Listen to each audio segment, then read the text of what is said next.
निर्विशेषतारिणे। जय श्री कृष्ण चैतन्य प्रभु नित्यानंद श्री अद्वैत गदाधर श्रीवासादि गौर भक्त वृंद। हरे कृष्ण कृष्ण कृष्ण हरे हरे, हरे राम राम राम हरे हरे। हम सबका स्वागत है आज की इस भगवत गीता भागवतम कक्षा में। चर्चा करेंगे श्रीमद् भागवतम स्कंद 10 अध्याय 2, देवताओं द्वारा गर्भस्थ कृष्ण की स्तुति, और श्लोक संख्या 17 नहीं कि 18 से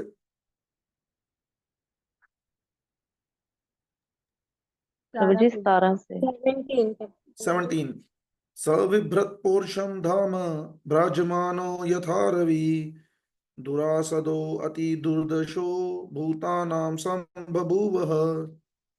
वसुदेव अपने हृदय के भीतर भगवान के स्वरूपों को धारण किए हुए भगवान के दिव्य प्रकाशमान तेज को वहन कर रहे थे, जिसके कारण वे सूर्य के समान चमकीले बन गए। तो इस उदाहरण को समझना कोई मुश्किल नहीं है। जैसे लोहे को आग में रखा जाए तो वो भी आग का काम करता है, उसी प्रकार जब किसी के हृदय में परमात्मा प्रकट रूप में प्रकट हो जाए तो फिर वो व्यक्ति भी उस वक्त परमात्मा का ही कार्य करता है।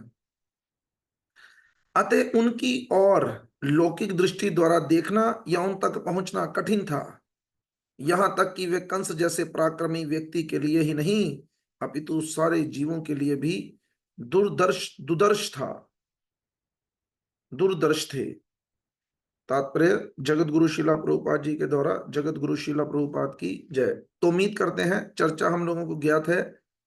देवकी और वसुदेव कंस की जेल में है, और देवकी जो है वो 7वें बच्चे को गर्भपात समझकर परेशान है। क्यों परेशान है? क्योंकि भगवान ने संकर्षण कर दिया था बच्चे को। जो 7वें बलराम जी थे उनको संकर्षित करके किधर भेज दिया था? रोहिणी की गर्भ में भेज दिया था। तो अब भगवान चाहते हैं प्रकट होना, तो भगवान किसके हृदय में प्रकट हुए हैं? वसुदेव जी के हृदय में प्रकट हुए हैं।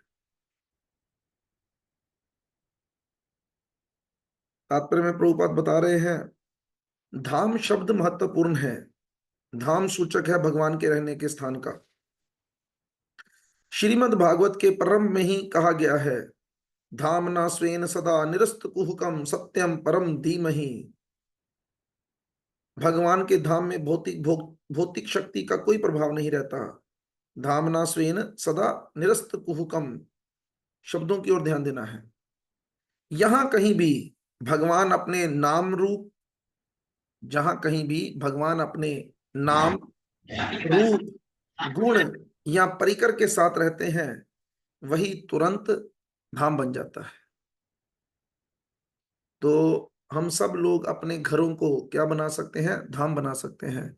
क्या करके? भगवान के नामों का उच्च आवाज में कीर्तन करके।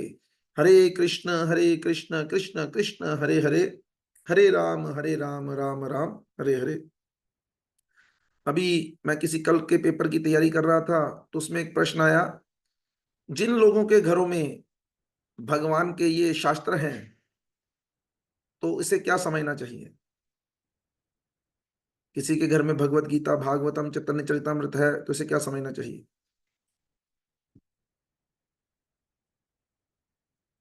बोल सकते हैं पूनम माता जी? हरे कृष्णा प्रभु जी। हरे कृष्ण। शब्द अवतार के रूप में भगवान आए, स्वयं भगवान उसके घर में है। सोच के देखो, 10-20 हजार खर्च के कोई भगवान लाने, ये भगवान कोई महंगा सौदा नहीं है। 8-9 हजार की भागवतम, 5-6 हजार की चैतन्य चरितमृत, 300 रुपए की भगवत गीता रख लो घर में। अगर भगवान कह रहे हैं, शास्त्र कह रहे हैं कि ये भगवान है, तो कम से कम आप खुद सोचो, जिस प्रकार वसुदेव जी के हृदय में जब भगवान प्रकट हो गए तो उस तक पहुंचना शक्तिशाली लोगों के लिए भी असंभव हो रहा था। तो अगर हमारे घर में भागवतम, भगवत गीता, चैतन्य चरितमृत के रूप में भगवान होंगे तो फिर बुरे लोगों का हमारे घर तक भी पहुंचना मुश्किल होगा। लेकिन मुश्किल यही है कि हम इस बात को समझ नहीं पा रहे हैं। हम इस ग्रंथ की वैल्यू को नहीं समझ पा रहे हैं कि ये ग्रंथ की वैल्यू क्या है। हम सोच रहे हैं नहीं नहीं होएगी भागवतम, क्या फर्क पड़ता है। शब्दों की ओर ध्यान देना। जहां कहीं भी भगवान के नाम, भगवान अपने नाम रूप गुण या परिकर के साथ रहते हैं, वही तुरंत धाम बन जाता है। उदाहरणार्थ,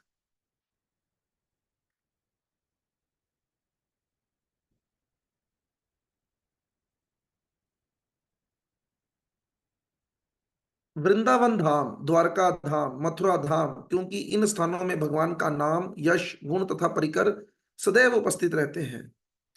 इसी तरह यदि भगवान किसी को कुछ करने के लिए शक्ति प्रदान करते हैं तो उसका हृदय धाम बन जाता है।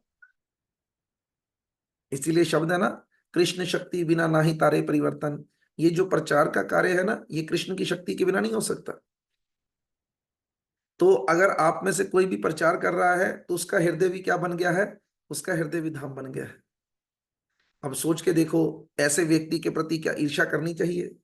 क्या ऐसे व्यक्ति के प्रति द्वेष करना चाहिए? ऐसे व्यक्ति के प्रति ईर्ष्या द्वेष करके तो हम अपनी भक्ति को वैसे ही नष्ट कर लेंगे।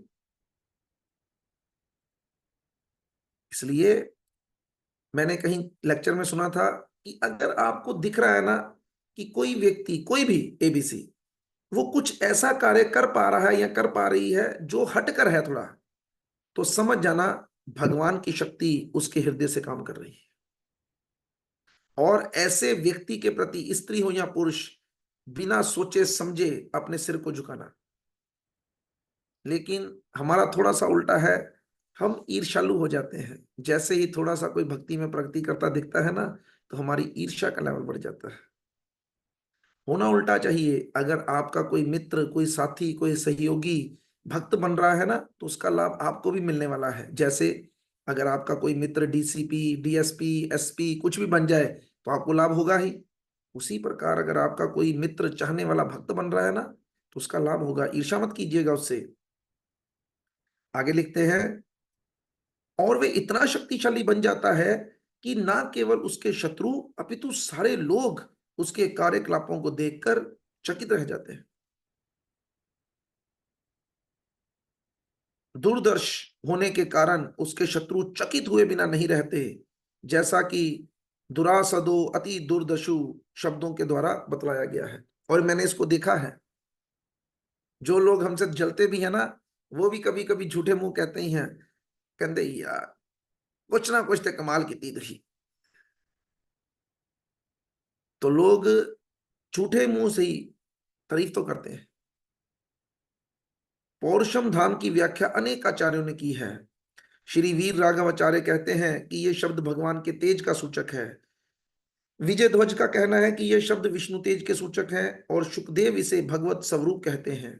वैष्णव तोषणी के अनुसार यह शब्द परमेश्वर के तेज के प्रभाव को सूचित करता है, तथा विश्वनाथ चक्रवर्ती ठाकुर कहते हैं कि यह भगवान के प्रकट्य का सूचक है। तो इसमें दम है, इस बात में सबसे अधिक दम है कि ये जो वसुदेव के अंदर तेज दिख रहा था, वो किसका सूचक था? वो भगवान के प्रकट होने का सूचक था। अब क्या हुआ, आगे क्या हो रहा है? तत्पश्चात परम तेजस्वी, संपूर्ण जगत के लिए सर्व मंगलमय, समस्त ऐश्वर्यों से युक्त भगवान अपने स्वांशों समेत वसुदेव के मन से देवकी के मन में स्थानांतरित कर दिए गए। इस तरह वसुदेव से दीक्षा प्राप्त करने से देव की सबों की आदि चेतना समस्त कारणों के कारण भगवान कृष्ण को अपने अंतःकरण में धारण करने के कारण सुंदर बन गई। स्त्रियों के लिए तो यह बहुत सुंदर बात है। जिस तरह उदित चंद्रमा को पाकर पूर्व दिशा सुंदर बन जाती है, अगर आप में से कोई भी स्त्री सच्ची में सुंदर बनना चाहती है तो उसका तरीका बताया जा रहा है। क्या करो? अपने हृदय में कृष्ण को धारण करो। ये मुखौटे लगाने से थोड़ा सुंदर बन जाएंगे, वो तो टेम्पररी सुंदरता है। लेकिन जिसने कृष्ण को हृदय में कर लिया ना स्थापित, वो ओरिजिनल में सुंदर हो जाएगी।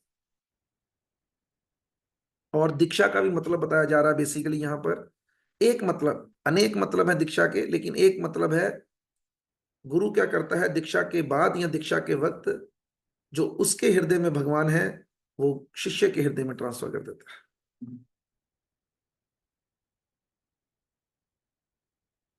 तात्पर्य ध्यान से सुनिएगा। मैंने लगभग हर श्लोक के ऊपर येलो मार्क काफी ज्यादा है, तो उस येलो मार्क को समझना जरूरी ही होता है। तो पहला पैरा जो है वो येलो मार्क है। मनसः शब्द बताता है कि भगवान को वसुदेव के मन से देवकी। प्रभु जी म्यूट हो गया आपका। हरे कृष्ण। हरे कृष्ण प्रभु जी। म्यूट हो गया, आवाज नहीं आ रही प्रभु जी। बंद हो गया। तात्पर्य, मनस्ता शब्द बताता है कि भगवान को वसुदेव के मन से देवकी के हृदय में स्थानांतरित किया गया। हमें ध्यान देना होगा कि भगवान को देवकी के हृदय में किसी सामान्य विधि से नहीं अपितु दीक्षा द्वारा स्थानांतरित किया गया है। इस तरह यहां पर दीक्षा की महत्ता का उल्लेख हुआ है।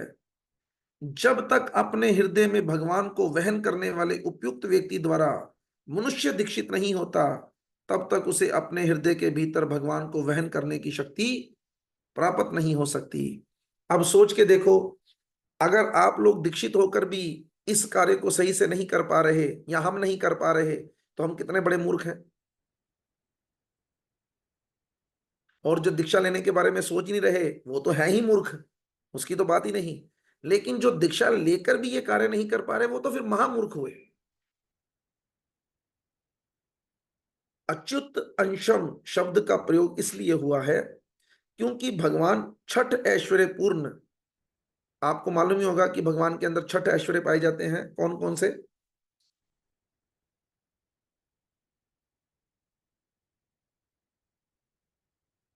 बोल सकते हैं मतलब? शिखा माता जी बोल सकते हरे कृष्ण प्रभु जी। हैं? ये धन, यश, बल, रूप, ज्ञान और वैराग्य। ठीक है। वे कभी भी अपने निजी ऐश्वर्यों से विलग नहीं होते।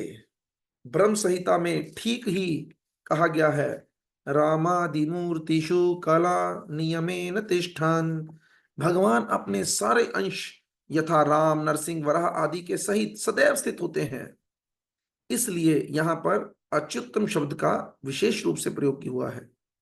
इससे सूचित होता है कि भगवान सदैव अपने अंशों तथा ऐश्वर्यों के साथ उपस्थित रहते हैं। उदाहरण देखो, वैसे तो छोटा सा लीडर भी आए ना, वो भी अकेला नहीं आता, उसके साथ भी चिल्ले चांपड़े होते ही हैं। लेकिन कहीं अगर प्रधानमंत्री को जाना हो, तो फिर तो मैं कहता हूं कैसे पूरी सिक्योरिटी, जितने चाहे दूसरी पार्टी के भी लोग हों वो भी आ जाते हैं। नहीं नहीं, प्रधानमंत्री आ रहा है तो भाई भगवान आ रहे हैं, तो भगवान अपने ऐश्वर्यों के साथ ही आएंगे। तब योगी जन जिस रूप में उनका कृत्रिम ढंग से चिंतन करते हैं, उसकी आवश्यकता नहीं रह जाती। ध्यान अवस्थितः तद्गतेन मनसा पश्यन्ति यम योगिनः। योगी जन अपने मन के भीतर परम पुरुष का ध्यान करते हैं, किंतु भक्त के लिए भगवान उपस्थित रहते हैं। कितना अंतर है योगियों में और भक्तों में। योगी जिन भगवान का ध्यान करते हैं, भक्त लोग उन भगवान के साक्षात दर्शन करते हैं। किस रूप में?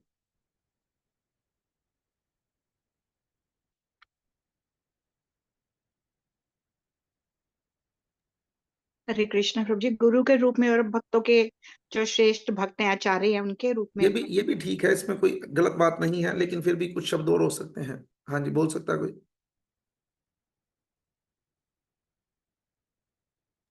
हरे कृष्णा प्रभु जी। अर्च विग्रह के रूप में। अर्च विग्रह के रूप में योगी जन ध्यान करते रहते हैं, भक्त अर्च विग्रह के पास जाता है, उसे नमस्कार करता है, भोग लगाता है, और उसी अर्च विग्रह से भगवान उसके लिए प्रकट हो भी जाते हैं।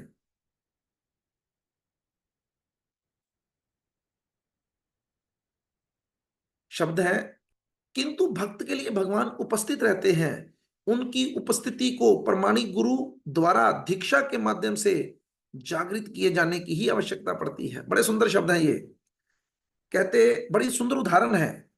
बच्चा है ना, छोटा बच्चा, वो चल नहीं सकता, लेकिन जैसे जैसे उसकी इंद्रियां सुदृढ़ होती हैं, वो चलना शुरू कर देता है, हाथ पकड़कर, टास लगाकर, कैसे भी।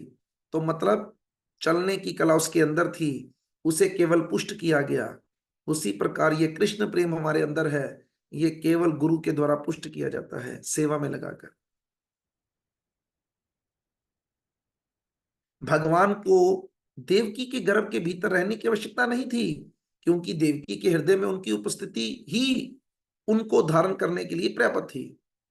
यहां पर यह सोचने के लिए मना किया गया है कि वसुदेव द्वारा देवकी के गर्भ से कृष्ण उत्पन्न किए गए और वे उन्हें अपने गर्भ में धारण किए रही।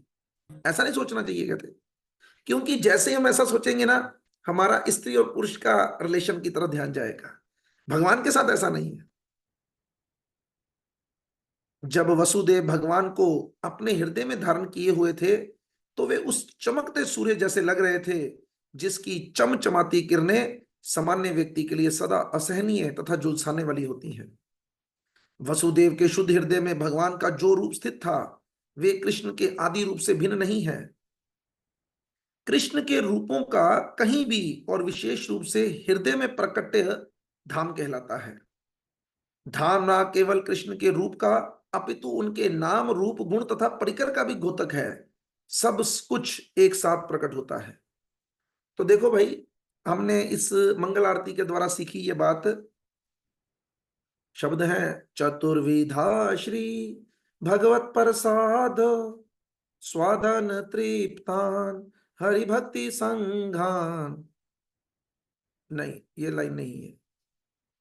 चतुर्विधा श्री भगवत प्रसादो स्वादन तृप्तान हरि भक्ति संघान कृतवे नहीं। शब्द है, 5वां श्लोक क्या है? श्री राधिका माधवयोर अपार माधुर्य लीला गुण रूप नाम नाम। तो हमें तो इतनी समझ नहीं लगती, लेकिन जिनको समझ लगती है उन्होंने समझाया। कहते देखो गुरु कौन है? बेसिकली गुरु धाम में था, वो तो भगवान को देख रहे थे। तो वो क्या किए हैं? भगवान के धाम को छोड़कर, उनके गुण को छोड़कर, उनके रूप को छोड़कर आपको नाम देने के लिए आए हैं। गुरु ने क्या किया? हमको नाम दिया, हमको नाम दिया। अब वो क्या करेंगे? अब इसको उल्टा करेंगे। नाम लेते रहने से, नाम लेते रहने से धीरे धीरे करके हमें रूप प्रकट कर देंगे, भगवान के गुण प्रकट कर देंगे और एक दिन हमें पकड़कर धाम में ले जाएंगे। ये गुरु की क्वालिटी है। और ऐसे गुरु को छोड़कर हम लोग भौतिक दुनिया में अपने गुरु मन, ये मन रूपी गुरु को अपना सब कुछ मान बैठे हैं। मेरा मन जो कहेगा मैं वो करूंगी। और हम जानते हैं इस बात को। मेरा मन नहीं, क्या शब्द है? मेरा दिल तो कितना पागल है। लेकिन फिर भी उस पागल के चक्कर में पड़े हैं। वो हमें पागल बना रहा है, हम पागल बन रहे हैं। समझने का समय है अभी। अब ना संभले तो रोना पड़ेगा, नरक में गर्त होना पड़ेगा। तेरा ऐसा बुरा हाल होगा जो बताने के काबिल नहीं है। जन्म हीरा तुझे जो मिला है ये गंवाने के काबिल नहीं है। मन तो करता ही है, मेरा भी मन कर रहा है कि खत्म करूं क्लास, फटाफट मैच देखूं।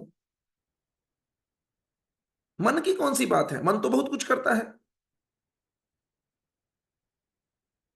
लेकिन इस मन के हारे हार है, मन के जीते जीत। शब्दों की ओर ध्यान देना। इस तरह अपनी पूर्ण शक्तियों समेत भगवान का नित्य रूप वसुदेव के मन से देवकी के मन में उसी तरह स्थानांतरित किया गया। उदाहरण दे रहे हैं, जिस तरह डूबते सूर्य की किरणें पूर्व में उदय होने वाले चंद्रमा में स्थानांतरित हो जाती हैं। चंद्रमा के पास रोशनी किसकी है? सूरज की ही है। भगवान कृष्ण वसुदेव के शरीर से देवकी के शरीर में प्रविष्ट हुए। वे सामान्य जीव की परिस्थितियों से परे थे। सामान्य जीव कैसे होता है? पुरुष स्त्री का संग होता है, फिर गाड़ी चलती है। लेकिन कृष्ण भगवान का ऐसे नहीं था, वो मन से स्थानांतरित किए गए। कृष्ण कहीं भी रहें, वे नारायण जैसे अपने अंशों तथा भगवान नरसिंह वराह जैसे अवतारों के साथ रहते हैं। इस तरह वे जगत की सामान्य परिस्थितियों से परे होते हैं। इस तरह देव की अद्वितीय एवं सृष्टि के कारण स्वरूप भगवान का धाम बन गई। मैं तो ये सोच सोचकर परेशान हूं कि हम लोग कितने मूर्ख हैं कि जब हम जप करते हैं तो उस वक्त हमारा ये शरीर क्या बन जाता है? धाम बन जाता है। लेकिन हम भगवान के नाम का उच्चारण ठीक से करते ही नहीं।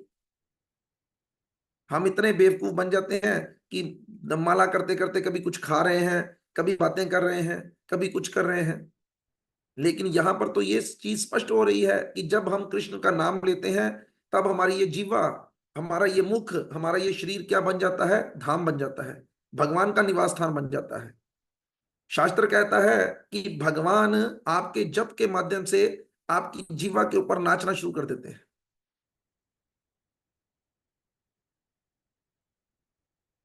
किंतु कंस के घर में होने से वे दबी हुई अग्नि या अप्रयुक्त विद्या की तरह दिख रही थी।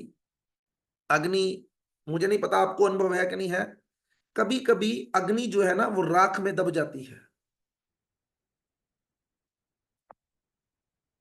जब आग को किसी पात्र की दीवारों से ढक दिया जाता है या किसी लोटे में रख दिया जाता है तो अग्नि की प्रकाशमान किरणें नहीं दिखती। इसी तरह जिस ज्ञान से जनता को लाभ नहीं पहुंचता वे श्लाघनीय नहीं है। मतलब आपके पास कला है, देखो चैतन्य महाप्रभु ने हमें आशीर्वाद दिया है, भारत भूमि ते मानुष्य जन्म यार, जन्म सार्थक कर, कर पर उपकार। लेकिन हम भारत भूमि में जन्म लेकर ये कार्य नहीं कर रहे, इसका मतलब हम क्या कर रहे हैं? हमारा ये जीवन कोई इतना श्लाघनीय नहीं है, प्रशंसा के योग्य नहीं है। प्रशंसा के योग्य केवल और केवल वही व्यक्ति है जो अपने जीवन का सदुपयोग भगवान की आज्ञाओं का पालन करने में कर रहा है। चूंकि देवकी को कंस के बंदी गृह की 4 दीवारियों के भीतर रखा गया था, अतएव उनके उस दिव्य सौंदर्य को कोई नहीं देख सकता था जो उनमें भगवान को धारण करने से उत्पन्न था। देखते थे केवल चौकीदार, वो जाके रिपोर्ट देते थे कि देवकी इस वक्त बहुत प्रकाशमान है, ऐसा लगता है कि कोई दिव्य चीजें जो है वो देवकी के गर्भ में प्रवेश कर गई। अभी आगे चलकर हम सुनने वाले हैं, गर्भ स्तुति तो अभी हुई नहीं, शुरू ही नहीं हुई, अभी तो श्लोक चल रहे हैं, भूमिका चल रही है। अभी तो आएंगे पूरे देवता, पूरी टीम आएगी स्तुति करने के लिए, और फिर श्लोक आएगा एक, मैंने सुन रखा है, सत्यम, ऐसे रुको वैसे वो श्लोक निकालें। भगवान को सत्य कहकर पता नहीं कितनी के बार सत्य बोल देते हैं ब्रह्मा जी। ये है 26 नंबर, सत्यम व्रतम सत्य परम त्रिसत्यम सत्य स योनि निहितम च सत्य सत्यस्य सत्य अमृतम सत्य नेत्रम सत्य आत्मकम त्वाम शरणम प्रपन्नः। 1 2 3 4 5 6 7 8 9 बार भगवान को सत्य कहकर संबोधित कर रहे हैं। ये करेंगे, अभी पढ़ेंगे इसको उस वक्त। लेकिन अभी लिखा है, इस श्लोक की टीका करते हुए श्री वीर राघव आचार्य लिखते हैं, वसुदेव देव की जठरयो हृदयो, अब हृदयो उर्भगवतः संबंधः, वसुदेव के हृदय से देवकी के गर्भ में भगवान का प्रवेश 2 हृदयों का मिलन था। बेसिकली पति पत्नी का मिलन भी ऐसे ही होना चाहिए। ये तो हम लोगों के अंदर शास्त्रों के ज्ञान की कमी है, इसलिए हम शरीर के प्रति आकर्षित हैं। पहले जमाने में ऐसा नहीं था। पहले जमाने में लोग शक्ल कम अकल ज्यादा देखते थे। आजकल लोग केवल शक्ल देखते हैं, लेकिन वो कम वक्त ये जानते नहीं ये शक्ल 2 दिन का मेला है, अकल सारी जिंदगी साथ चलती है। तो चर्चा तो बड़ी सुंदर है, लेकिन कुछ बातें हमारी समझ से ऊपर की हैं। लेकिन उसे क्या करना चाहिए? उसे बस केवल ध्यान से सुन लेना चाहिए। देखो ऐसा नहीं कह सकते कुछ समय नहीं लग रहा, कुछ तो समय लग ही रहा है ना। 1-2 बातें क्या समय लगी कि देवकी की गर्भ में जो 6 बच्चे पहले मरे थे ना, उसके पीछे भी एक लीला थी। देवकी की तुलना की गई भक्ति से, और भक्ति प्रकट करना चाहती है भगवान को, और भगवान को कोई प्रकट करना चाहता है तो उसके लिए 6 दोष दूर होने चाहिए, काम क्रोध लोभ मोह मद और मत्सर। और इन 6 के दूर होने पर भी जब तक व्यक्ति के जीवन में गुरु नहीं आता तब तक भगवान नहीं मिलते। और वो गुरु है संकर्षण, जो आए और फिर चले गए। और दूसरी तरफ ये 6 दोष जाएंगे कैसे? तो कहते इसके लिए भय चाहिए। इन्हें मारेगा कौन? कंस। कंस भय का प्रतीक है। तो थोड़ा थोड़ा डरना भी जरूरी है, नरकों से डरना चाहिए, स्वर्ग से भी डरना चाहिए, क्योंकि स्वर्ग में भी जाके कृष्ण पुण्य मृत्य लोकम विशंति, वापिस आना पड़ेगा। एकदम से आपको 5 स्टार होटल से निकालकर गंदे नाले में फेंक दिया जाए, अच्छा लगेगा आपको? तो ये स्वर्ग और भौतिक दुनिया तो ऐसे ही है ना। हम तो सोचते थे कि यार ये आत्माएं आंसू बनकर कैसे आती हैं, ये पानी के, आपको कुछ लोगों को शायद पता हो कि ये जो आत्मा है ये बेसिकली ऊपर से आंसू के रूप में आती है। आंसू के रूप में वो बारिश में मिल जाती है। बारिश जो है वो फसल को उगाती है, फसल में चली जाती है, और उसके माध्यम से जो आत्मा है वो फसल में चली जाती है। वो फसल जो है किसी पुरुष के द्वारा खाई जाती है, वो वीर्य में परिणित होकर किसी स्त्री के गर्भ में जाती है और फिर संतान उत्पन्न होती है, फिर वो आत्मा प्रकट होती है। लेकिन अब वो आंसू कैसे बन गए आत्मा के? तो शास्त्र बताता है कि स्वर्ग का सिस्टम क्या है, कि हम अपने पुण्यों के बल पर स्वर्ग चले गए। 5 स्टार फैसिलिटी है, 5 स्टार। आपको ऐसा ट्रीट करेंगे कि जैसे लगेगा कि यहां का मालिक मैं ही हूं। लेकिन भगवत गीता बताती है कि हम स्वर्ग जाते हैं अपने पुण्यों के बल पर, मतलब डेबिट कार्ड के बल पर, क्रेडिट नहीं, डेबिट कार्ड। पहले पैसे जमा होते हैं, पहले पुण्य आते हैं, फिर व्यक्ति स्वर्ग जाता है। अब जैसे ही पुण्य खत्म होते हैं ना, तो बिल्कुल मोबाइल की तरह, जैसे आप कॉल कर रहे हैं, आपके पास बैलेंस खत्म तो आपकी कॉल ड्रॉप, उसी प्रकार पुण्य खत्म होते हैं ना, उसी वक्त उस व्यक्ति को बिना बताए नीचे फेंक दिया जाता है। अब जब उसे नीचे फेंका जाता है ना, तो वहां पर यक्ष राक्षस उसे खाने के लिए दौड़ते हैं, और वो व्यक्ति इतना परेशान हो जाता है कि यार कहाँ मैं इतने बढ़िया मॉल में रह रहा था, कहाँ ये लोग मेरे पीछे दौड़ रहे हैं। तो उसकी आत्मा आंसुओं के माध्यम से बाहर निकल जाती है, और अब ये आंसू बारिश में मिल जाते हैं, और फिर ये क्रम चलता है। तो इसलिए हमारे साथ ऐसा ना हो, हम ये जन्म मृत्यु के चक्कर में, स्वर्ग नरक के चक्कर में ना पड़े। इसके लिए तरीका बड़ा आसान बताया गया है। हरे कृष्ण कृष्ण कृष्ण हरे हरे, हरे राम राम राम हरे हरे। इसके लिए भी एक शब्द है, जरा हाथ उठाइए, जरा मुंह तो हिलाइए, ठीक है कि नहीं? लेकिन हमारे हाथों को फिजियोथेरेपिस्ट की लोड है, वो आके ही मालिश करेगा या करेगी, फिर ये ऊपर आएंगे, ठीक है कि नहीं? लेकिन कोई नहीं, फिजियोथेरेपिस्ट से करा लोगे तो ठीक रहोगे। क्योंकि जब फिजियोथेरेपी ज्यादातर लड़कियां होती हैं, वो जब हाथ पकड़ती है ना, तो कोई बात नहीं, बंदा कर लेता है। लेकिन जब यमदूत आएंगे ना पकड़ने के लिए, तो वो ये नहीं देखेंगे कि हाथ चलता कि नहीं चलता, फिर उन्होंने पोटी लेना हाथ नालों। फिर आप चाहे कराते रहिए, है हाय मेरा नहीं परंदा हाथ, मेरा हाथ नहीं परंदा, फिर नहीं वो सुनेंगे। तो इसलिए यमदूतों के सामने कराने से अच्छा है अभी थोड़ा करा लो, और हाथ ऊपर करके भगवान को पुकार लो। अन्यथा जीवन की घड़ी का कोई पता नहीं, 1 सेकंड लगता है, लाइफ इधर है इधर चली जाती है, फोटो में परिणित हो जाता है व्यक्ति, कोई भी। इसलिए भक्ति करने की तरफ रुचि बनाओ। वांछाय कल्पतरुभ्यश्च कृपा सिंधुभ्य एव च पतितानां पावनेभ्यो वैष्णवेभ्यो नमो नमः। वैष्णव ठाकुर जगत गुरु शीला प्रभुपाद की जय। वैष्णव ठाकुर शिला गुरु महाराज जी की जय। अनंत कोटि वैष्णव वृंद की जय। नामाचार्य शीला हरिदास ठाकुर की जय। धन्यवाद सब लोगों का। किसी के मन में कोई प्रश्न है तो कर सकते हैं, अन्यथा कल सुबह श्रीमद् भगवद गीता के साथ मुलाकात होगी। हरे कृष्णा प्रभु। हरे कृष्णा हरे कृष्णा हरे कृष्ण हरे प्रभु कृष्णा है। हरे कृष्णा प्रभु जी। हरे कृष्णा कृष्ण प्रभु जी। हरे कृष्णा हरे कृष्ण प्रभु हरे जी। कृष्णा प्रभु जी। हरे कृष्णा हरे कृष्ण प्रभु जी। हरे कृष्णा माता जी। हरे हरे कृष्ण प्रभु जी। हरे कृष्णा प्रभु जी। हरे हरे कृष्णा कृष्ण। हरे कृष्ण प्रभु जी। हरे कृष्णा प्रभु जी हरे कृष्णा। हरे कृष्णा। हाँ जी, हरे कृष्णा माता जी। हाँ जी प्रभु जी, आपने आत्मा के बारे में बहुत अच्छा बताया है, जो आत्मा जैसे आंसू बन के आती है, तो इसका वर्णन क्या श्रीमद् भागवतम में आएगा? शायद नहीं, और शायद हाँ भी, मैं पक्का नहीं कह सकता। ठीक है प्रभु जी। हाँ जी, लेकिन इसकी कोई ना कोई जैसे रेफरेंस है वो ढूंढी जी जा सकती है, ठीक है ठीक ना? है प्रभु। ठीक है। धन्यवाद। हरे हरे कृष्ण। कृष्ण दंडवत प्रणाम। हरे हरे कृष्णा प्रभु कृष्णा जी। प्रभु। हरे कृष्ण। हरे कृष्ण देवकन्या माता जी, आप प्रश्न समझे है ना?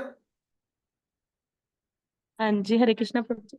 तो ध्यान रखिएगा, इसको देखना है कि भागवतम में आता है, क्योंकि ये पक्की बात है कि मैंने पढ़ा भी है और सुना भी है।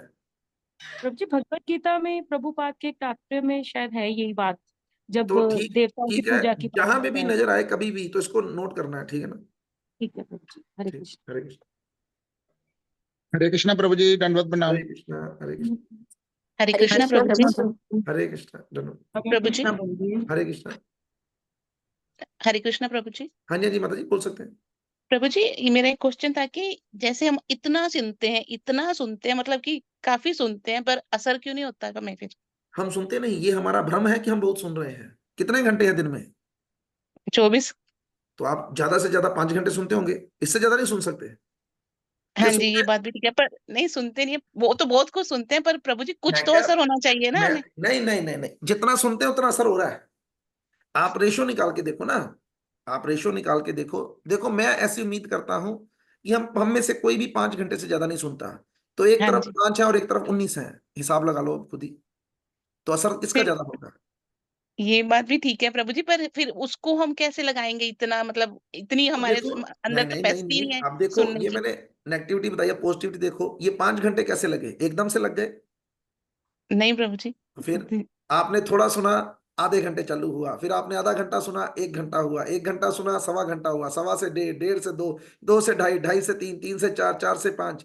धीरे धीरे करके ये 5 के 6 होंगे, 7 होंगे, 8 होंगे, 9 होंगे, 10 होंगे, 11, 12। जब 12 तक पहुंचोगे ना, तब थोड़ा असर ज्यादा दिखना शुरू होगा। लेकिन असर ही रहेगा, परमानेंट नहीं होगा वो, क्योंकि 12 उधर भी है। हाँ जी। तब कहीं जाकर 12 पर जब व्यक्ति पहुंचता है ना, तब वो पेंडुलम की तरह बनता है। भोग, हम्म। त्याग। अभी तो हम त्याग की तरफ है ही नहीं, भोग ही भोग है बिल्कुल हमारे जीवन में। बिल्कुल बिल्कुल प्रभु जी। ठीक है ना? तो इसलिए होगा जरूर, हम होंगे कामयाब एक दिन। मन में विश्वास रखना है, उस बात को याद रखना है कि उत्साह निश्चयात और धैर्यात। हम जिनकी बातें सुन रहे हैं ना, प्रभुपाद की, वो पूर्ण रूप से शुद्ध भक्त हैं। और हम भी भगवान के नित्य अंश हैं, इसलिए हम भी शुद्ध हैं। इसलिए भक्ति रूपी बच्चा प्रकट जरूर होगा, लेकिन 9 महीने का समय जरूर लगेगा। अब वो तो नौ क्या करना महीने चाहिए प्रभु जी फिर जो हमें? कर रहे हैं वही करना चाहिए, कुछ नहीं और करना। जो कर रहे हैं वही करते रहिए। और जब हम गिर जाते हैं नीचे फिर? उठो दोबारा, गिरे नहीं रहना बस। प्रभु जी, साथ में जो लगे हुए हैं ना वो साथ गिर रहे, ओहो, उनको वो वो देखो गिराने में तैयार ही दुनिया। रहते हैं। याद रखना, दुनिया में कहीं भी चले जाओ, लोग गिराने वाले ही मिलेंगे। उठना व्यक्ति को खुद पड़ता है। हाँ जी। तो बस उठना, प्रेयर करनी है फिर प्रभु जी? बिल्कुल, और कुछ करना ही नहीं। ये जो मैंने अभी जो मैं कह रहा हूं ना, मैं पेपर की तैयारी कर रहा था, तो उसमें लिखा था कि जो भक्ति कर रहे हैं उनसे कोई पाप कर्म बन जाए तो उनको क्या प्रायश्चित करना चाहिए। कहते हैं उनको कोई हाँ जी। प्रायश्चित नहीं करना चाहिए। उनको केवल वही कार्य करते रहना चाहिए जो वो कर रहे हैं। वो हरे कृष्ण महामंत्र का जप कर रहे हैं, वही करते रहो बस। वो कथा सुन रहे हैं, वही सुनते रहे। पाप कर्म हो गए, कोई बात नहीं, हो गए, फिर क्या हो गया, हो गए। तो हाँ जी। आज मन से हो रहे हैं, कल अनमने मन से होंगे और परसों बंद हो जाएंगे। ठीक है। स्टेज देखो, 3 स्टेजें हैं। हाँ जी। जैसे पहले आप पार्टीज में जाती होंगी तो अपने मन से। बिल्कुल। आज आप पार्टी में जा रही होंगी ना, तो आप अपने मन से नहीं जा रही, परिवार के कारण जा रही हैं। हाँ जी, नहीं जाना सही तो है। पड़ना, क्या करें, अब बच्चे हैं। तो हाँ अनमना जी। मन हो गया, अनमना मन। हाँ अब धीरे धीरे करके बंद भी होगा, ये जरूर होगा। ठीक है प्रभु जी। तो सीक्वेंस से चलेंगे, एकदम से जो हाँ जी। कूदता है वो भी गिर जाता है। तो इसलिए जो चल रहा है उसको चलने दो। उसमें ये भी एक प्रश्न था कि भगवान के भक्तों की खासियत बताओ। कहते हैं उनको नरक में रखो, स्वर्ग में रखो, जहां पे मर्जी रखो। वो कहते हैं जिधर मर्जी रखो, हमें तो आपकी भक्ति करनी है, जिधर मर्जी रखो। हम्म। पार्टीज में ठीक है। जाके भी भगवान की महिमा देखो। हो प्रभु वाह, ਤੁਹਾਡੀ माया अपरंपार है। किड्डे वड्डे विषदाई ਤੁਸੀਂ ਇੱਥੇ ਇਕੱਠੇ ਕੀਤੇ ਨੇ, ਵੇਖੋ ਤੁਹਾਨੂੰ ਭੁੱਲ ਕੇ ਬੈਠੇ ਨੇ। हम्म। ਇਹਨਾਂ कंबख्ता ਨੂੰ दारू तो ऊपर कोई सुझता ही नहीं पिया। सही बात है, सही है। ठीक है कि नहीं? वहां पे भी भगवान के दर्शन करते हैं। बोल सकते हैं ज्योति माता? हाँ जी। हरे कृष्णा प्रभु जी। कहते हैं कि जो भक्ति के मार्ग पर हम चलते हैं तो हमारे पीछे मतलब लोग ना कमियां ढूंढते हैं, ऐसा क्यों होता है? जबकि देखो, ये संसार का असूल है। जब हाँ किसी की तरह बन ना सके तो उसमें कमियां ढूंढनी शुरू कर दो, उसको उसका मनोबल गिराने के लिए। हाँ जी, हाँ जी। लेकिन अगर आप दृढ़ भाव से, श्रद्धा के साथ इस रास्ते पर चलते रहेंगे, तो वही लोग जो आज आप में कमियां ढूंढ रहे हैं या आपकी वो जो कमियां बता रहे हैं, वही 2 महीने के बाद उन्हीं को आपके सद्गुण बताना शुरू कर देंगे। अही तो तेनों बड़ा सुटन की कोशिश की थी पर तू टिकी रही, तू वधिया हाँ रही, तो इसलिए टिके रहो। हाँ जी, कुछ तो लोग कहेंगे, सबसे बड़ा रोग क्या कहेंगे लोग। हाँ जी, हाँ जी। ये अक्सर भगत लोगों के साथ होता है जो नहीं, किसी ऐसा कुछ नहीं है, भक्त लोगों के साथ नहीं होता, ये सब लोगों के साथ ही होता है। ये संसार की रूटीन है कि जो भी लोग किसी भी काम में लगे हैं, मानो कोई व्यक्ति अगर दारू ज्यादा पी रहा है, लोग उसकी भी बातें करते हैं। लोग, कोई अगर दारू नहीं पी रहा तो लोग उसकी भी बातें करते हैं। कोई भक्ति कर रहा है, लोग उसकी भी बातें करते हैं। कोई भक्ति नहीं कर रहा, लोग उसकी भी बातें करते हैं। उदाहरण, कहानी सुनाओ इनको, कोई कौन सुनाएगा कहानी?